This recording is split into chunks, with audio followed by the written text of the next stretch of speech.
Informate en ecomedios.com. Seguinos en Twitter, @ecomedios1220.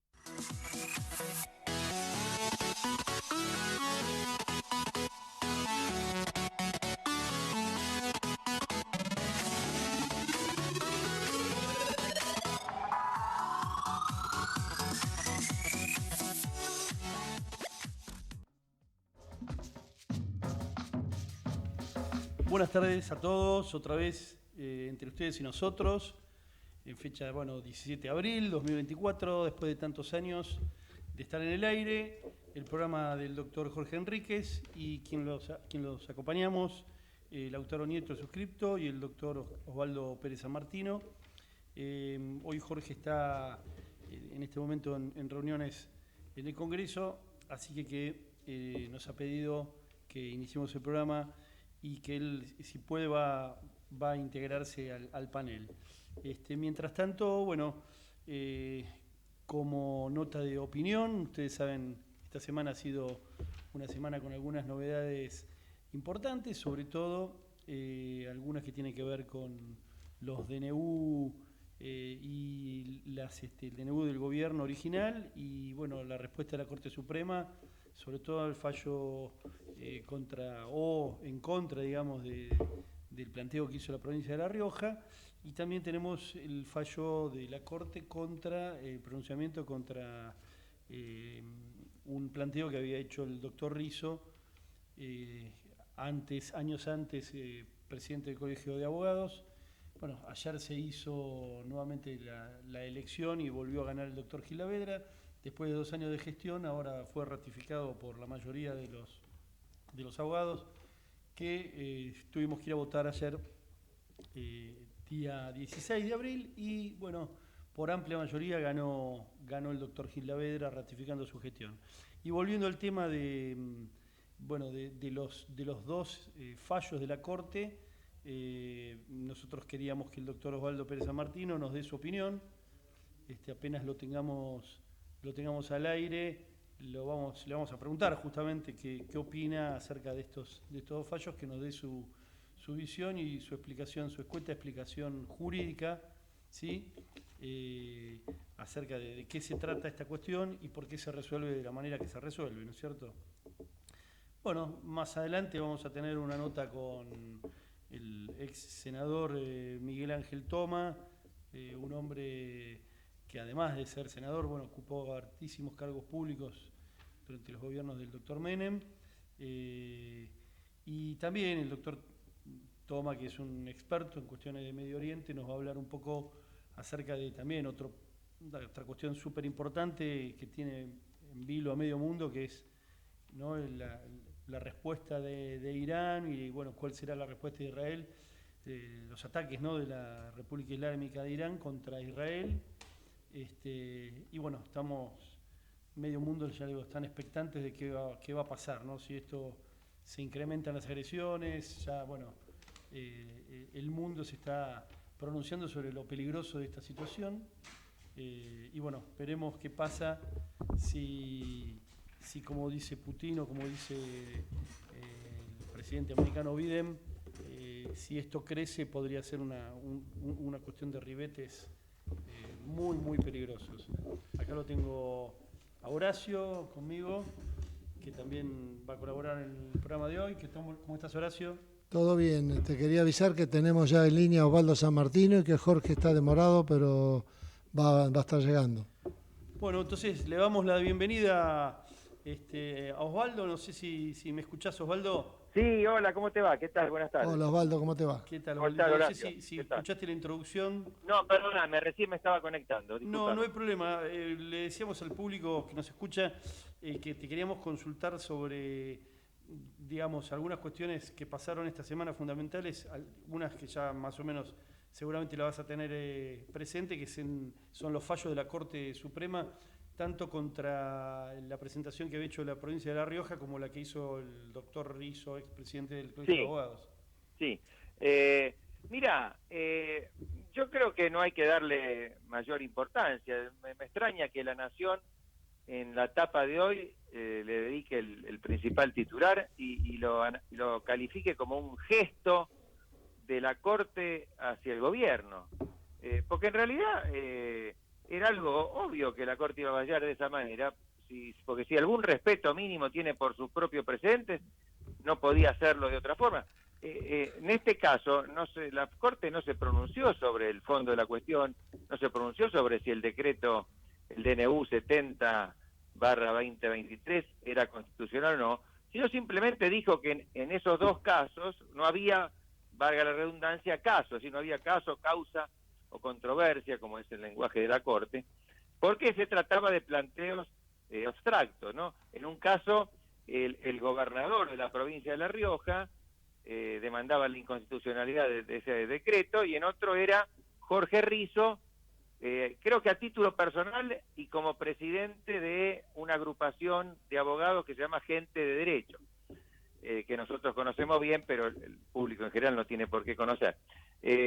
Lo que la Corte dijo es lo que dice siempre, que no basta invocar esa condición en un caso de gobernador, en otra de presidente de una entidad de abogados, para solicitar la inconstitucionalidad de una norma en la medida en que no se acredite un daño particular, ¿no? Que no demuestre en qué afecta a la entidad o a la provincia o a la entidad que cada uno de ellos representa. Y esto era obvio desde que se plantearon esas acciones. Así que, digamos, la Corte no podía fallar de otra forma, me parece a mí, y en todo caso, bueno, puede haber, cada uno hará su análisis respecto de las circunstancias. Siempre la Corte tiene algún margen de discrecionalidad para fallar en un caso y no en otro. Uno podría decir, bueno, ha optado por la batalla más sencilla, que es esta en la que, bueno, simplemente aplicaba su conocida doctrina de que debe haber casos, debe haber legitimaciones, debe haber una parte interesada y afectada en un derecho concreto, y sin entrar en el fondo de la cuestión. Y que sí, por supuesto, puede haber alguna suspicacia en cuanto a decir, bueno, la Corte trata de que, como lo dijo Rosati también, y yo creo que acá le haría alguna leve crítica. Me parece que los jueces deben hablar lo menos posible de esto, porque después se hacen análisis políticos a raíz de sus palabras, y creo que no corresponde. Pero él dijo, sí, y lo destaca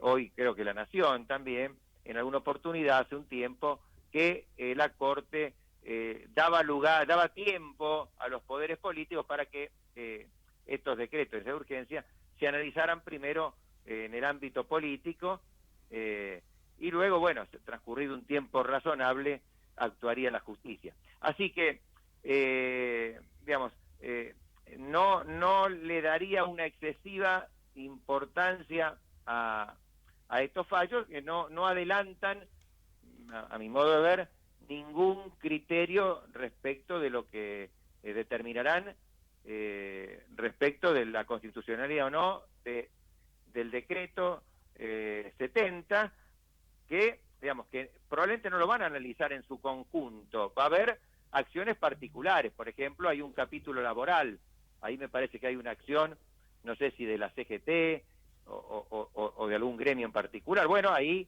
ellos analizarán ese caso u otros que se han planteado sobre aspectos específicos del decreto. Pero insisto, y sintetizo, en este caso la Corte no se pronuncia sobre eso, simplemente declara que no tiene no hay motivo para que intervenga, porque no hay un caso concreto. Osvaldo, te hago una consulta, porque nosotros los abogados entendemos mucho de estas cosas, pero el común de la gente entiende que, digamos, esto ha sido un rechazo formal, ¿no es cierto? No reúne los requisitos de que exista el caso. Claro. ¿Por qué la Corte dice eso? ¿Por qué un gobernador no puede plantear la inconstitucionalidad de un decreto? ¿Por qué una agrupación de abogados que sienten que se está violando la Constitución Nacional y lo mismo que la gobernación ¿por qué no tienen el caso? ¿Por qué no Sí, hay una afectación claro, particular? Siendo que acá, evidentemente, lo que se plantea es una afectación general, ¿no? Ellos dicen, claro, la Constitución se está violando porque bla, bla, bla. Pero digamos, ¿y por qué la Corte dice eso? ¿Por qué? Bueno, mira, sería largo de explicar, pero es muy válida tu pregunta y es la que la haces muy bien, porque es lo que podría plantearse cualquier ciudadano que no tiene por qué conocer estos precedentes de la Corte ni cuestiones muy técnicas del derecho. Porque yo podría agregarte, ¿y por qué no cualquier ciudadano, no sin ser Exacto. gobernador? Si esto ocurriera, sería lo que se llama una acción popular. Cualquiera estaría legitimado, no haría falta que hubiera caso, sería en abstracto. No es el sistema que seguimos nosotros derivado del sistema de control constitucional de los Estados Unidos. ¿Por qué razón no es así? Nunca se lo explica del todo bien. Se suele decir que de lo contrario se lesionaría la separación de poderes. Yo no estoy muy de acuerdo con esa idea, porque en definitiva el juez podría decir, bueno, yo cumplo mi función, simplemente no estoy creando derecho frente a un planteo referido a ver si una norma es constitucional o no. Yo simplemente la comparo con la Constitución y digo si es constitucional o no, nada más que eso. El tema para mí tiene que ver con cierta reticencia, cierta idea de que la declaración de inconstitucionalidad es lo que llamamos los abogados, que nos gusta apelar a estos latinazgos, una última ratio, es decir, un último recurso, y que me conviene no hacerla tan fácil. Sí, igual pasó por primera instancia y segunda instancia, digamos. Podrían haber hecho esas dos instancias, digamos, pronunciarse de la misma manera que la Corte y rechazarlo al principio, ¿no? Claro, pero yo no sé en estos casos pero te estoy respondiendo por qué se considera que hay necesidad de caso y legitimación y muchos otros requisitos.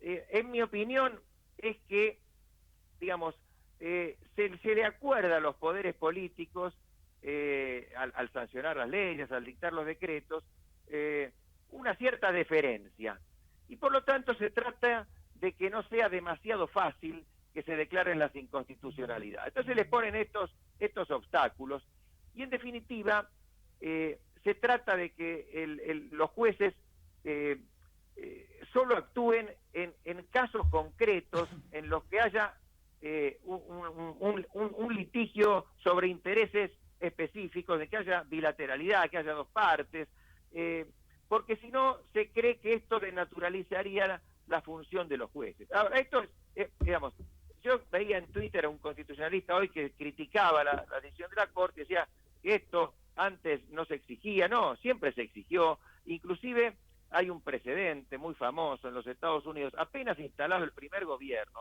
que fue el de Washington. El primer secretario de Estado, Thomas Jefferson, le eleva a la Corte una consulta para preguntarle si determinado tratado que iban a firmar era constitucional o no. Y la Corte muy elegantemente le devuelve la nota diciéndole que, bueno, que su excelencia sabrá determinar, no sé, que ponga un palabrerío para ser lo más cortés posible, pero como diciéndole, bueno, no nos corresponde a nosotros pronunciarnos mientras no haya un daño específico, mientras no haya un caso concreto. No respondemos consultas, porque en el caso del gobernador o de Rizzo, en definitiva lo que se le está pidiendo a la Corte al pronunciarse en abstracto es que que responda una consulta, ¿no? Porque de lo contrario, para ir a acudir a los tribunales, nosotros tenemos algún conflicto, algún daño que nos perjudica. Como esto no se demuestra, entonces en la doctrina tradicional esta que estoy explicando, y que en definitiva no tiene una explicación del todo precisa. Sí, es como una acción declarativa y la Corte no está para acción declarativa. Claro, pero la acción declarativa se admite, igual es una construcción jurisprudencial más reciente, porque antes no se admitía. Se admite la acción declarativa de inconstitucionalidad, pero cuando hay un daño en ciernes, o sea, cuando todavía tal vez no se produjo, pero se va a producir. Por ejemplo, se sanciona un tributo. Bueno, todavía no me lo aplicaron, pero en el futuro es muy probable que me lo vayan a aplicar. Entonces, ¿para qué esperar el daño? Yo puedo acudir a los tribunales y a través de una acción pedir, pero yo ahí hay hoy un caso concreto, solo que todavía no se produjo el daño, pero como dice el lenguaje de la Corte, en estos casos está en ciernes, se va a producir. Mientras que en el caso de la provincia de La Rioja o en el caso de Rizo, ese daño no se va a producir nunca, porque el decreto, ¿en qué lo perjudica? Lo perjudica simplemente como un ciudadano que quiere que los decretos sean constitucionales, pero eso sería lo que se llama un juicio a la norma. No habría un conflicto concreto de intereses. Entonces, podemos estar de acuerdo con no, Sí, o no como, con que esta... como que a un ciudadano no le guste un determinado impuesto. Bueno, Claro, ¿qué vas a hacer? ¿Está aplicado? Claro, Acá es yo algo siempre le parecido. digo, claro, yo siempre le digo a los alumnos, para un ejemplo, imagínense que se pusiera un impuesto a las grandes fortunas, no sé, una suma enorme.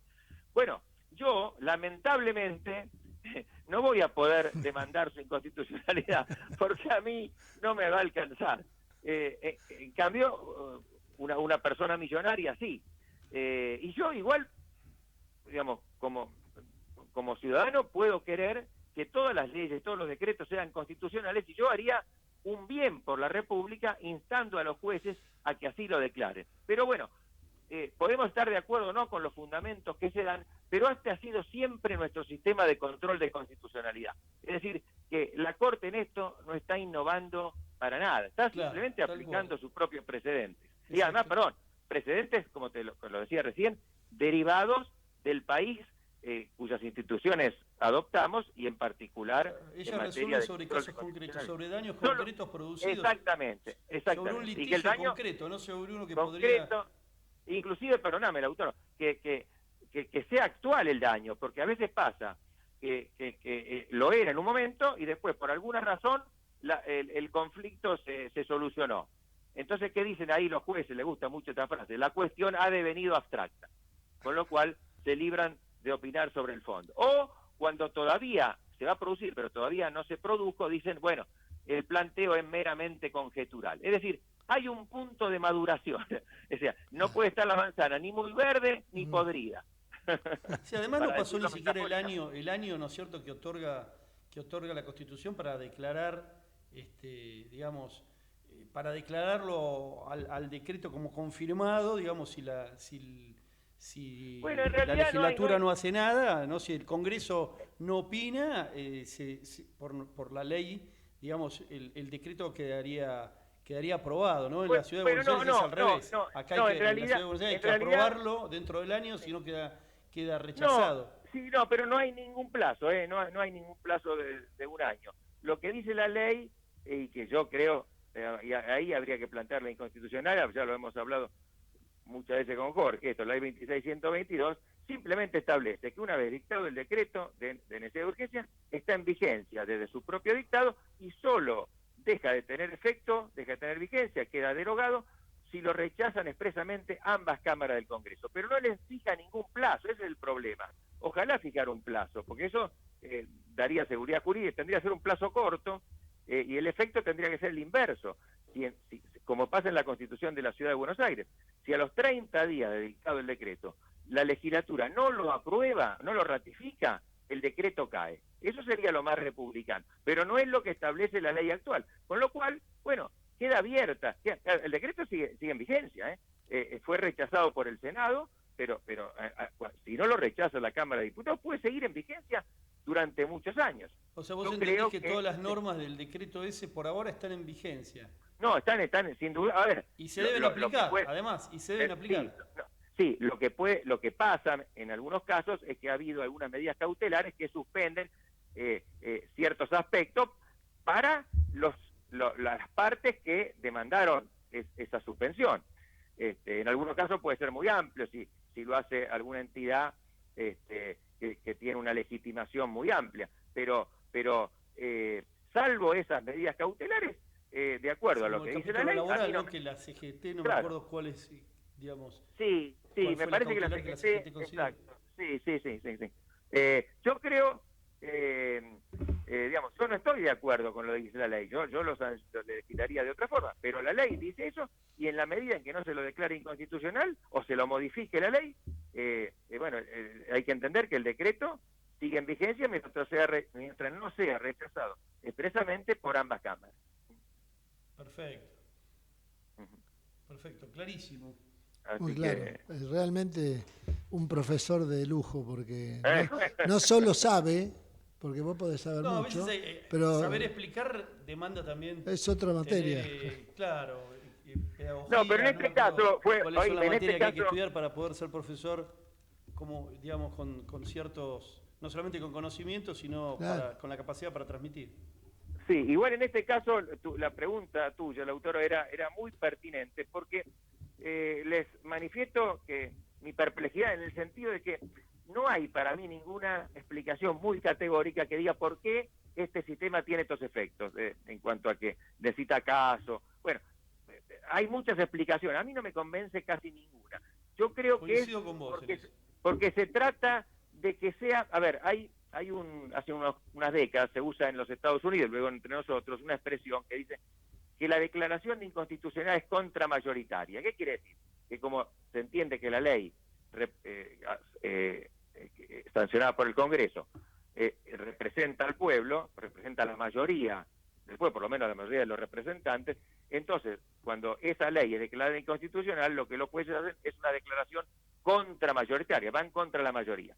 Exacto. Como existe esa tensión entre el control y la democracia, entonces para mí se trata de hacerla difícil, se trata de que los jueces no actúen más allá de los casos concretos en que son llamados a dirimir un conflicto, temiéndose que de lo contrario sería un desborde muy grande, habría un exceso de declaraciones de inconstitucionalidad. Me parece que ese es el argumento más fuerte, que si ahora no lo encontrábamos, ¿no? Y vos no lo encontrás y yo tampoco.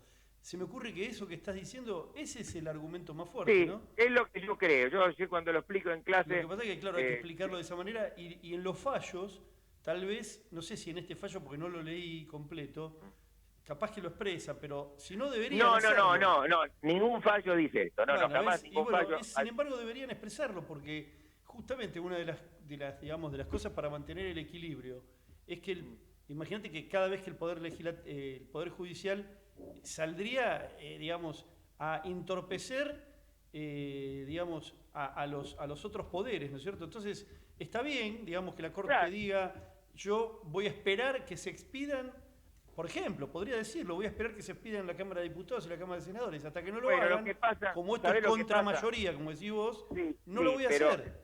Sí, lo que pasa salvo es que sea muy evidentemente inconstitucional, ¿no? No, pero en este caso, además, es difícil que digan eso, porque, además, ellos, esto del tiempo razonable no está dicho ni en la ley, ni en la Constitución, ni en ningún lado.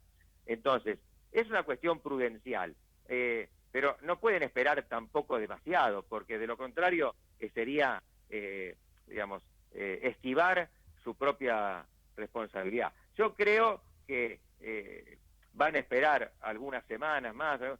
y después van a tener que ir tomando alguna definición. Ahora, estos son todas, porque claro, vos digamos que las medidas cautelares, ¿no es cierto?, son, de urgencia, pero después tiene que haber un planteo de fondo, ¿no es cierto?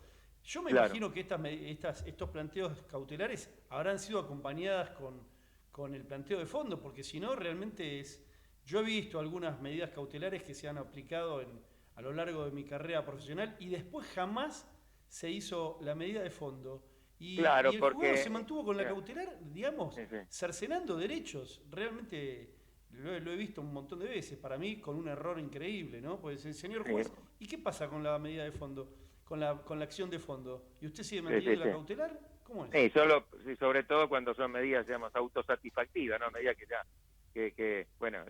que ya responden al planteo de fondo de lo que la parte quiere, o sea que ya ella no lo va a instar porque ya logró la solución que quería. Exactamente. En ese caso, bueno, pero esas ya está bien, son... Por ejemplo, veo en unidades de asamblea, vos tenés asambleas donde un tipo se opone y el juzgado hace lugar a la cautelar y después, chau, olvidate. Y queda ahí. Y los otros 99 de 100 digamos, que habían resuelto una cosa, incluso abonar algo, pagar algo, no sé, y resulta que o habían, digamos, removido de su cargo un gerente, se nombra otro, y ese otro que tendría que estar cobrando un honorario no lo cobra y se encuentra absolutamente perjudicado y no pasa nada, y así con un montón de cosas, ¿no?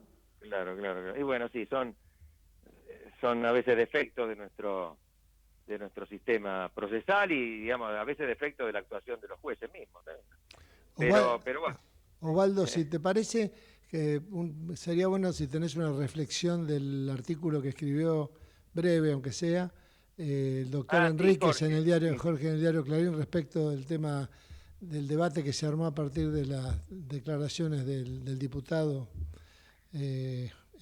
sobre el tema de las Venegas Lynch, por el tema de la facultad y bueno, todo lo que se habló, ¿no?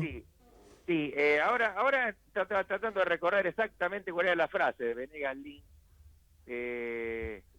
Ahora, no sé si ustedes la recuerdan. Sí, con más bueno, él precisión. planteaba que no tendría por qué ser obligatoria la educación Sí, Dijo, no, él decía, escolar, porque si el padre necesita que el hijo se quede en el taller trabajando, pues que trabaje, ¿viste? Y vos decís, bueno. Que el padre, claro, él ponía, si un padre se quiere que su hijo lo ayude en el taller, ¿por qué tiene que mandarlo a la escuela obligatoriamente? Bueno, claro, son estas declaraciones bastante trasnochadas, ¿no? En las que suele apelar Venegas Lynch, no sé si para llamar la atención o porque realmente lo cree, y me parece que le hace un flaco favor a la causa del liberalismo, ¿no? Porque, como dice Jorge en ese artículo, nuestros liberales nunca han sido ni enemigos del Estado, ni de la educación pública, todo lo contrario, digamos, no hace falta recordar la enorme importancia que ha tenido la educación pública en la construcción de la Argentina, particularmente en lo que llamamos la organización nacional,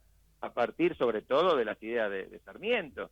Hay que recordar que la famosa ley 1420 de educación común, que es un hito histórico de la Argentina, educación común, primaria, obligatoria, se sanciona durante la primera presidencia de Roca, ¿no? Con inspiración de Sarmiento. Y desde entonces se ha entendido que el impulso a la escuela pública y la necesidad de la obligatoriedad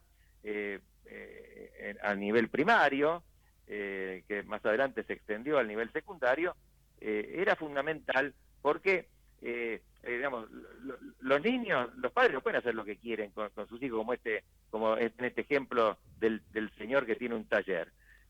Totalmente. Porque... digamos, a los chicos, la educación es lo que les permite luego desarrollarse en la vida, ser artífices de su propio destino.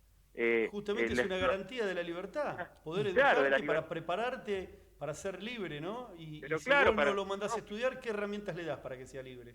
Claro, y para que sean buenos ciudadanos, en fin, a todos nos interesa, y precisamente al liberalismo más le interesa, porque el liberalismo quiere personas autónomas, personas que se valgan por sí mismas, personas que no deban depender de otros, y digamos, la ignorancia hace una forma de esclavitud, porque la persona que tiene poco conocimiento, que tiene poco pensamiento crítico, es la más fácilmente maleable, ¿no? Claro.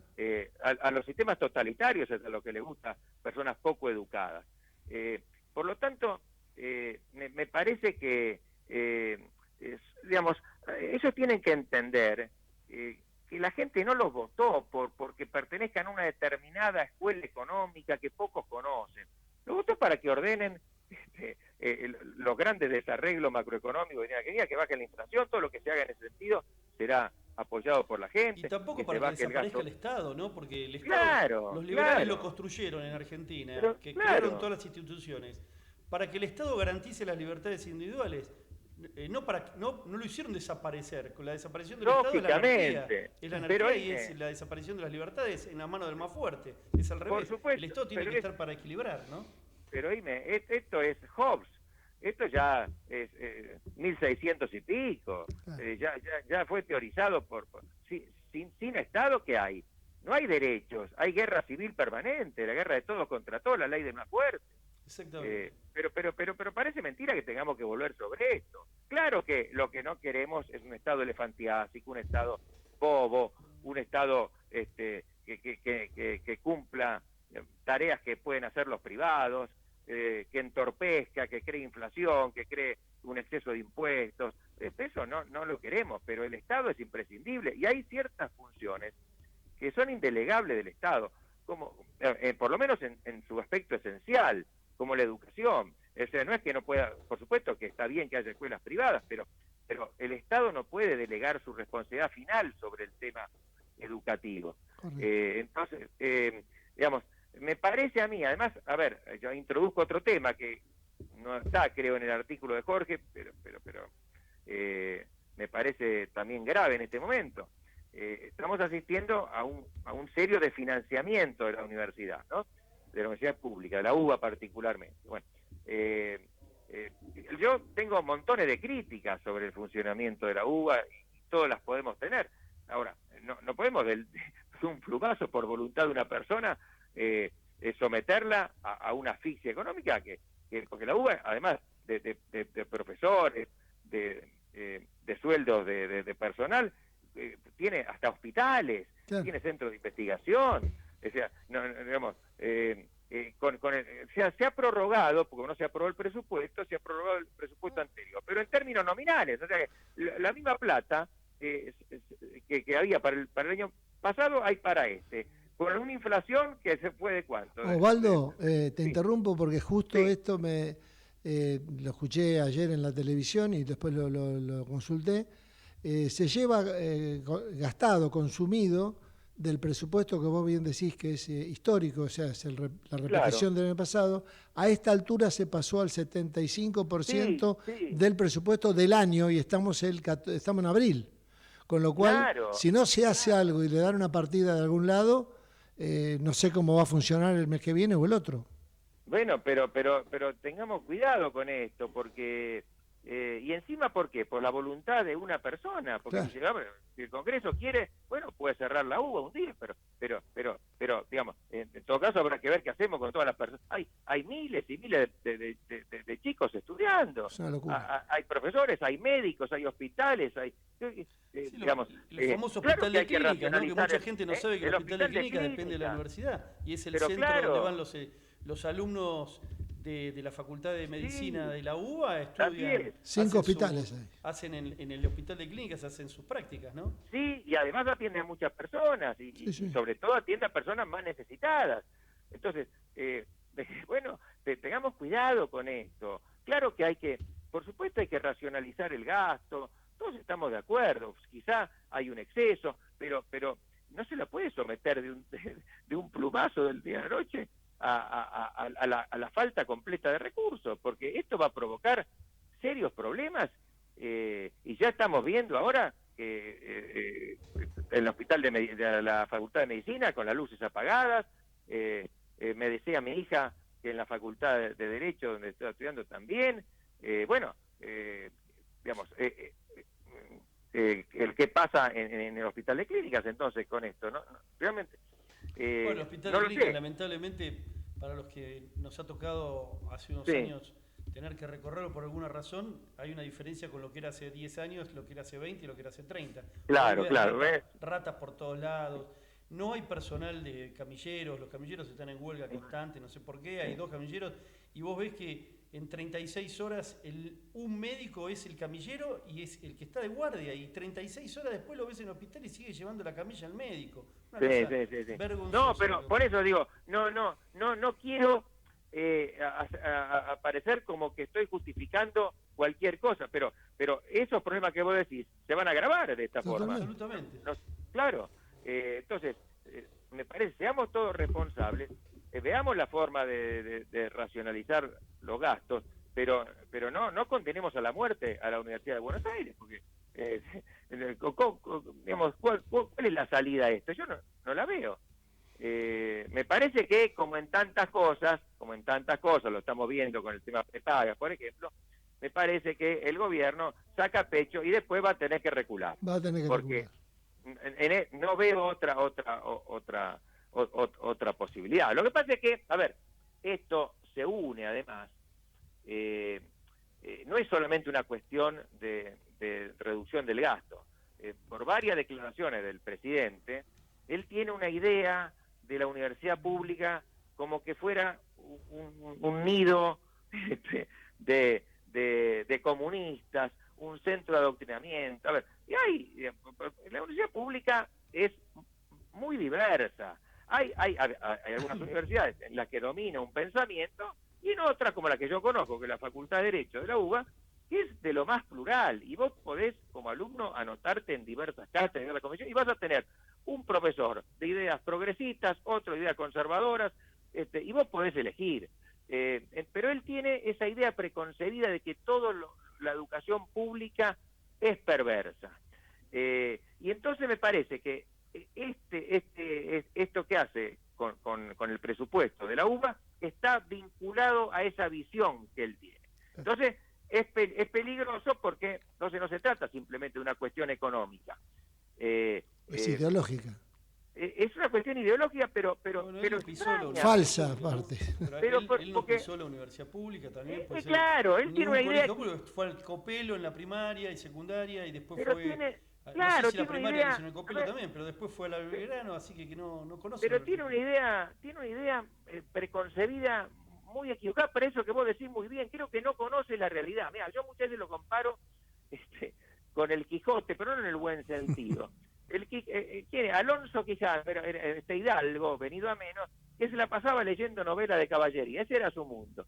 Y un día se cree que él es un caballero, y sale, y bueno, y entonces confunde, cree que hay cree que lucha contra unos seres poderosos y son unos molinos de viento. Porque tiene una percepción distorsionada de la realidad. Y me parece que acá con tanta escuela austríaca y esto, y aforismos o teorema de no sé quién, le falta conocimiento de la realidad, que es una realidad diversa, que no es tan asimilable a esos textos donde él sí me parece que fue adoctrinado. Sí, tal cual, viste, digamos, la economía tiene que ser más amplia que la escuela austríaca, ¿no? De hecho, claro, no sé cuántos países del mundo exitosos la aplicaron, ¿no? También habría que ver eso. A ver, decime en qué países famosos, en qué países poderosos ha sido aplicada la teoría austríaca. Y decime todas las que vos decís ninguno, que te lo digo. A ver si los japoneses, cómo crecieron los alemanes, cómo hicieron los ingleses, cómo hicieron los americanos. Los chinos, segunda potencia mundial, ¿cómo hicieron? Y además, ¿cuáles son los países de mejor calidad de vida del mundo en general? Los nórdicos, ¿no? Y ahí hay una economía que es bastante libre, hay economía de mercado, donde el Estado interfiere, pero hay también altos impuestos, hay una intervención del Estado en educación, en salud, en transporte. Es decir, no es esa idea de que todo lo estatal es perverso, es malo, que toda idea de restribución es mala. Bueno, no se aplica en ningún lugar del mundo, como en ningún lugar del mundo se cree que el Estado es una asociación mafiosa. Porque eso. Si él cree que el Estado es una asociación mafiosa, él no puede presentarse a jefe de Estado. Porque también es un mafioso. Porque él pasaría a ser el jefe de la mafia. Bueno, da para seguir esto, pero nos están haciendo señas, tenemos que ir al corte, Waldo. Muy bien, gracias. Muy interesante la charla, Waldo. Un abrazo, saludos. Chau. Y vamos al corte.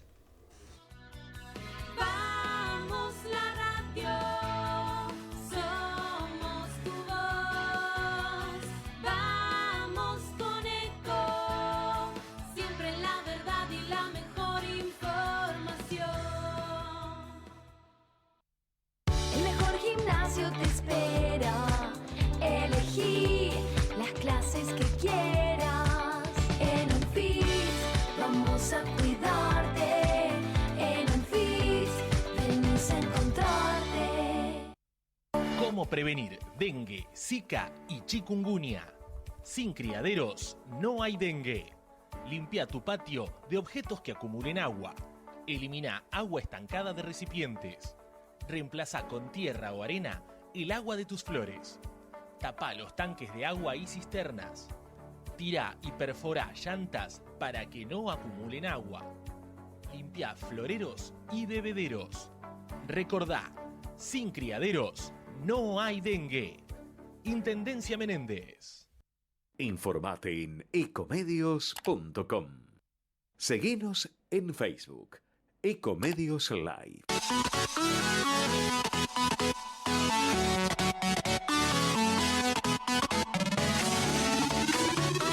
Escribanos en tu ciudad. Nuestro consejo es prevenir problemas.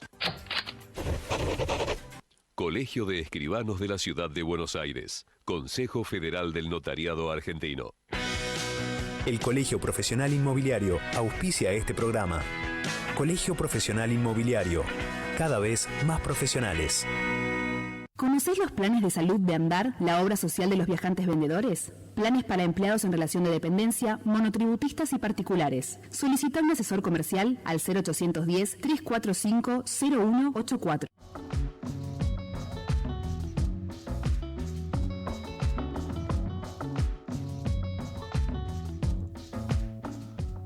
Bueno, después del corte nuevamente, entre ustedes y nosotros, estamos viendo a ver si logramos contactarnos con nuestro conductor, el doctor Jorge Enríquez. Y mientras tanto, bueno, después de esta jugosa charla que tuvimos con el doctor Osvaldo Pérez San Martino, que hemos pasado de varios títulos, ¿no? Desde los DNU rechazados por la Corte a la provincia de La Rioja y a un grupo de abogados representados por el doctor Jorge Rizzo, que le fueron rechazados. Pasamos a hablar un poquito también del tema de la educación pública, ¿no es cierto? De los comentarios de Berti Venegas Lynch, el diputado por La Libertad Avanza, que todo el mundo ha entendido que han sido desafortunadas, en el sentido que él establece o critica, digamos, que la educación primaria tenga que ser pública, ¿no es cierto? Primaria o secundaria tenga que ser pública y gratuita y obligatoria, básicamente. Manifestando que si un padre, le recordamos al público, que si un padre dueño de un taller necesita que el hijo lo ayude en el taller, ¿para qué lo va a mandar al colegio? Y bueno, no sosteníamos que eso realmente, la libertad, justamente te la da la educación, ¿no? Los padres no somos dueños de nuestros hijos, sino que tenemos la obligación de hacer lo mejor por ellos, y entre esas cosas buenas que tenemos que hacer es educarlos. Y el taller que se lo banque el padre que lo tiene, ¿no es cierto? Hoy los compromisos que necesita un ciudadano con la educación son enormes. Tal vez hace 200, 300 años podía haber una ayuda, había trabajo infantil, etcétera, etcétera. Pero hoy por hoy, digamos, hoy sabemos que el mayor valor que se le puede dar a la sociedad es la educación. Bueno, Lautaro, tenemos en línea al conductor natural de este programa, Jorge Enríquez. Hola Jorge, ¿cómo te va? Hola, ¿qué tal? ¿Cómo le va? ¿Cómo está, ¿Cómo Jorge? les va? ¿Qué tal, Lautaro? Eso de conductor natural no me gusta, porque es tan conductor natural Lautaro como yo. Bueno, pero tenés un poquito más de cancha, además del conocimiento. No creo. Hay muchos años de experiencia, de diferencia.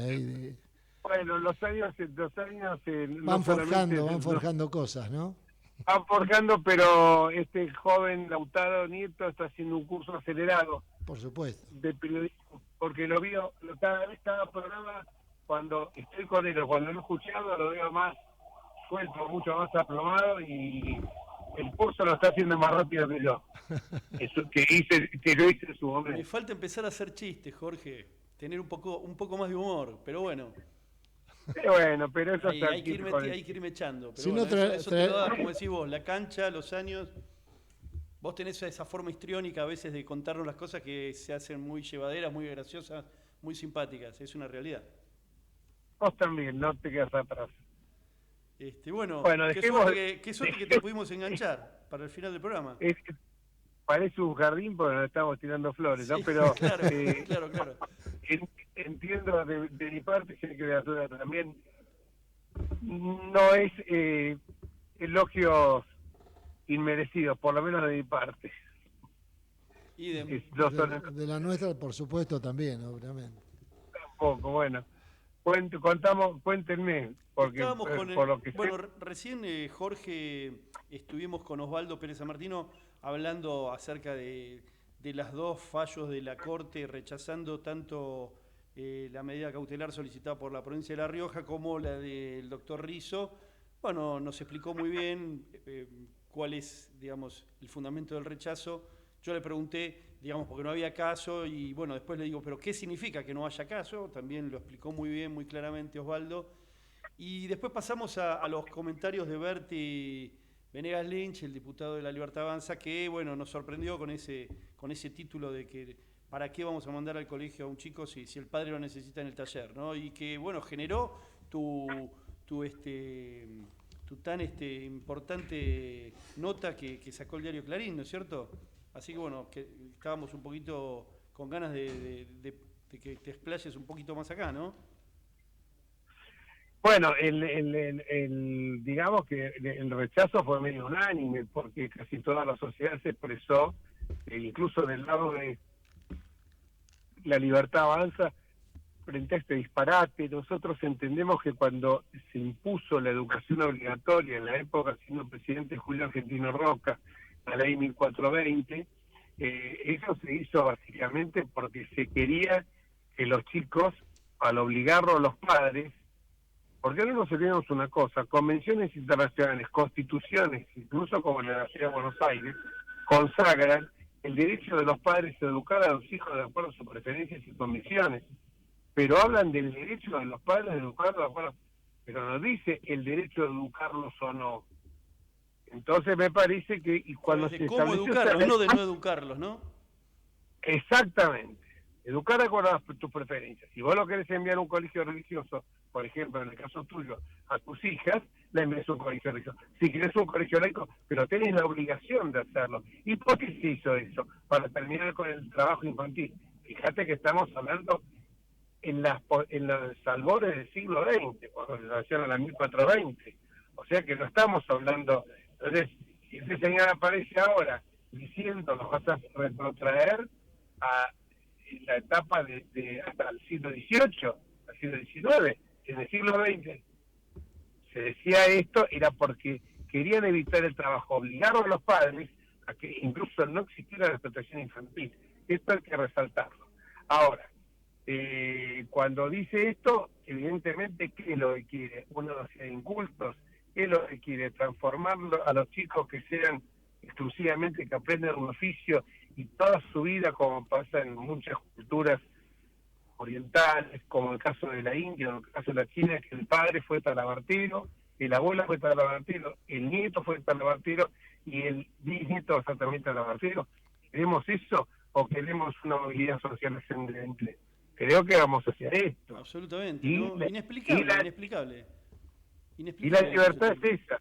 A mí no se me ocurriría, porque ni te imagino a vos, que tenés 5 hijas mujeres, diciéndote, no, bueno, vos empezás a ayudarle a tu madre en esto, vos venís a ayudarme a mí en tribunales, o en la administración de propiedades, o esto, otro, y por lo tanto estudiamos, no hace falta que estudien, porque ya con saber elegir, sumar y restar y multiplicar y dividir, se acabó el partido. Ahora, bueno, me parece un disparate total, porque esa parte, atarla a tu hija, tus hijas estudian carreras universitarias, la que quiere ser médica, la que quiere ser abogada, o la que quiere tener cualquier tipo de profesión, de cualquier tipo de estudio, realizar. Al contrario, las impulsamos a que vuelen con sus propias alas. Obvio. A mí me encantaría tal vez que me ayuden, pero al contrario, vos, si te gusta otra obviamente, cosa, te ayudo para que hagas lo que a vos te hace feliz. Y tienen capacidades para ello, y estoy seguro que lo harían excelentemente bien. Primero, yo tuve a mi hija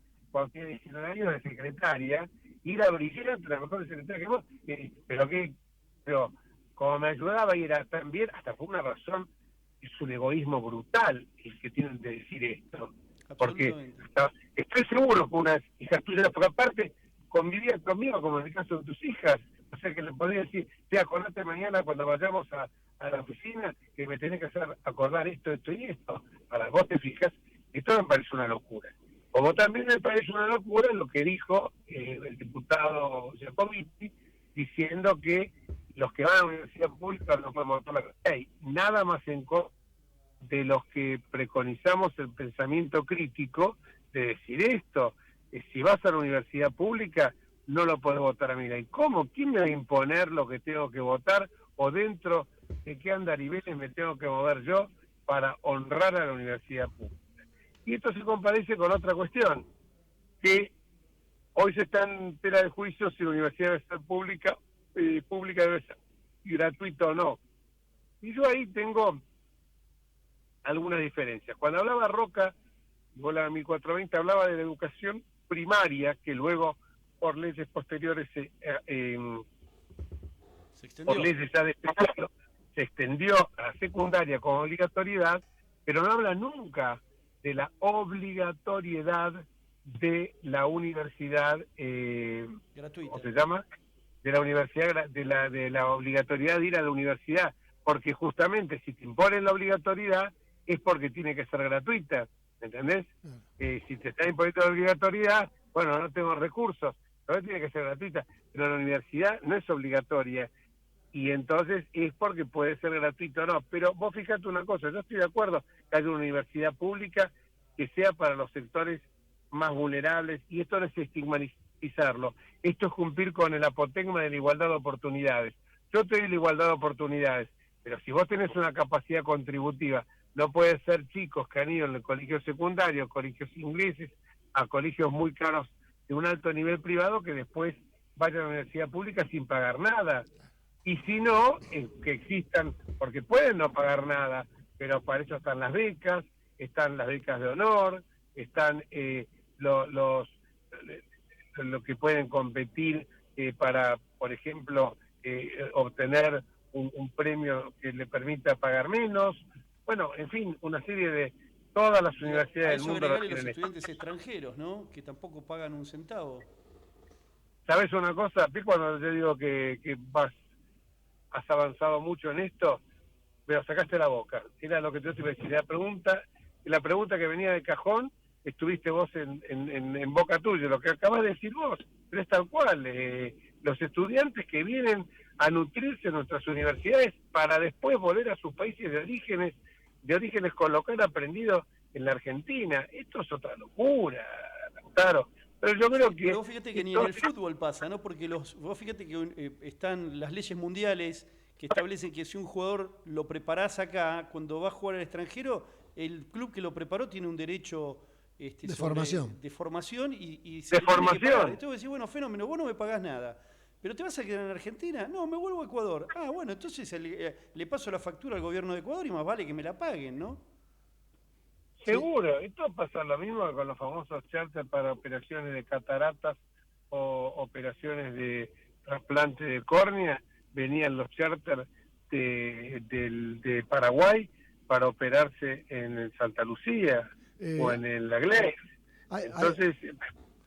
Disculpa, justo viene el tema. Hay un caso de ayer que lo escuché en la televisión. En la provincia de Formosa, un matrimonio boliviano vino a tener familia a un hospital ahí de la localidad, no sé de qué localidad de Formosa, muy cerca de la frontera, y le dijeron que tenía que pagar. Bueno, está bien, no hay problema. Se hizo el parto, nació el chico y se escaparon del hospital. Cosa que si tenés que ir a Bolivia y hacerlo, te cobran antes de atenderte. O te dejan tirado. O te dejan tirado. Varios argentinos que han muerto por no recibir atención médica de urgencia. Esto pasó ayer o antes de ayer. Programada. No han recibido atención médica de urgencia sencillamente por ser extranjeros. Totalmente de acuerdo. Y le voy a contar a un amigo mío, una persona de recursos, que su hija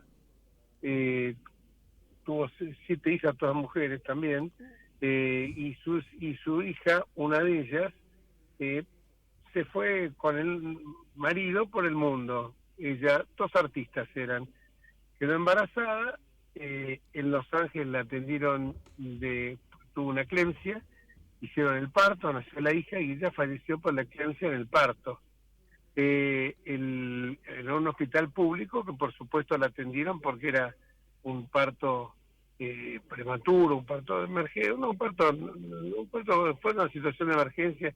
Empezó con el trabajo de parto y no tenía ni residencia ni nada, murió. Hicieron el juicio y se lo ganaron al estado de California, creo Los Ángeles, no sé, le hicieron el juicio, se lo ganaron $1,500,000 que el padre lo depositó en un fondo de garantía, en un fondo de inversión, para que la chica con eso, la chica que nació, pudiera tener toda su preparación universitaria. Justamente, mirá cómo se compadece esto, ¿no? Para que la chica pudiera realizar sus estudios universitarios, porque en Estados Unidos la universidad pública no existe, la universidad es toda paga.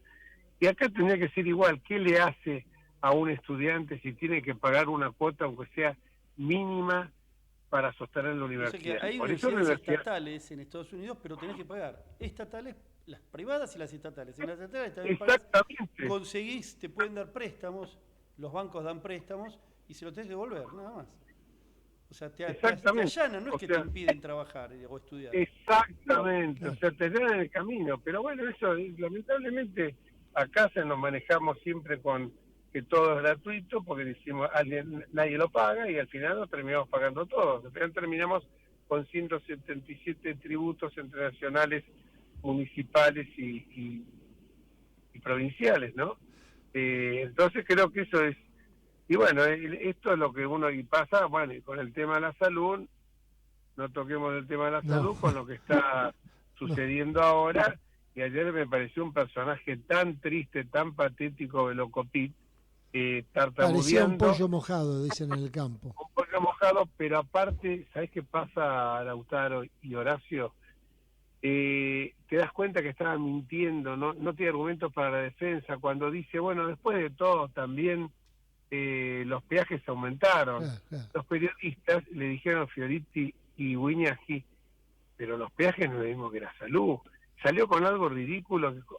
Estaba que había reconociendo, peajes. estaba reconociendo el Estaba reconociendo todo, o sea, era una cosa tremenda. ¿Sabes cuánto aumentaron? Y te lo digo con conocimiento de causa, una prepaga desde abril del año pasado hasta abril de este año, 450%. Sí. Ni siquiera la brutal inflación que hubo en este último año se compadece con esto. Nos están haciendo señas de que nos quedan 40 segundos. 39. Y muy interesante programa, y no tocamos el tema del ataque de Irán hacia Israel, ¿no? Quedaría para otro programa. Tiene razón, quedaría para otro programa, les agradezco muchísimo. Gracias, Lautaro, gracias, Horacio, gracias a Gerardo, todo el equipo. Ahí saluda, Gerardo, saluda. Saluda a Gerardo y a AM1220. Un abrazo gigante. Te quedan 20 segundos. Te quedan 20 segundos. No. No le digas eso a Jorge. Bueno, un abrazo gigante. Bueno, un abrazo grande, Jorge. Gracias.